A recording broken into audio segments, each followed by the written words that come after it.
Habang dinidiskartehan ng leader si Clifford, kausap na ni Kuya ang taong magsusurpresa sa kanya. Ako po si Sofia. Ma'am po ako ni Clifford.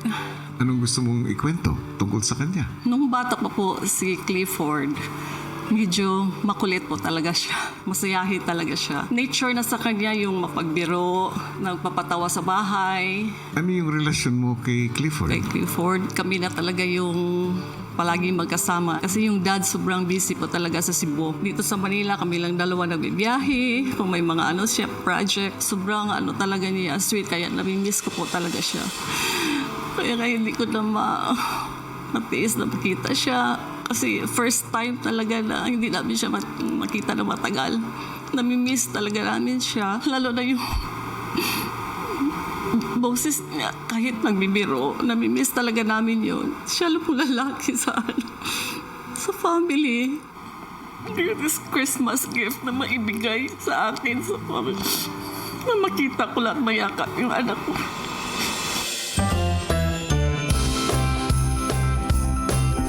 Maya-maya pa, nagpunta na sila sa task room para sa gagawing pictorial, kung saan nakatago naman ang mommy ni Clifford para sa sorpresa. Wala po talaga silang clue, kuya, na hindi lang po regalo ang makukuha nila ngayon. Kung hindi, makikita rin po nila yung pamilya nila, kuya. Kinakabahan nga po kami, pinaka kay Clifford po, kuya, kasi akala po namin lilingon po siya ng lilingon, kuya. Hanggang sa nagsimula na sila sa kanilang pictorial. First pose, super simple. Sit straight. Right hand and then left hand over. Right hand. All right. And then smile. First picture ready? 1, 2, 3, smile! Cute. So cute. Cutesy. Go. Yeah. Sa middle. I think that's good. Second pose. There you go. So that's, You're making this up, bro. I'm not making this up. Keep your legs together. Napapaisip ako kay Joaquin, kuya, na eto ba talaga yung mga poses na kailangan kong gawin? Yo, why does my legs have to be together? Your legs just together. So awkward, bro. Bro. Parang sobrang stiff ko po, kuya, sa mga pictures, kuya. Pinaglalaroan ba ako ni Joaquin? 1, 2, 3. Nag-acting po kami in a way na task siya na kailangan talagang strict yung poses na hindi ka gagalaw para hindi lilingon po yung housemate. Pag ganun ka, flick your right leg up. Yan! Fourth picture ready. Don't move.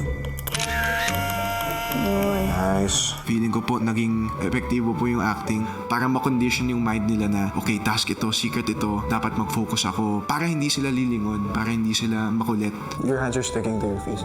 Yeah. Yan. Okay.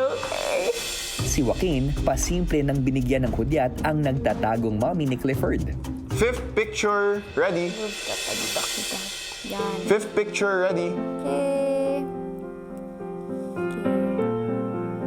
Sinabi ko po kay Caprice, pagbilang niya yung dapat malakas po siya para hindi marinig yung footsteps ng loved one. 2, 3. Yan. Check. Check this out. Nice. Naantay ko lang po na lumabas na po yung picture sa Polaroid, kuya, tapos bigla ko pong nakita, kuya, na may tao po sa likod. What is this, bro?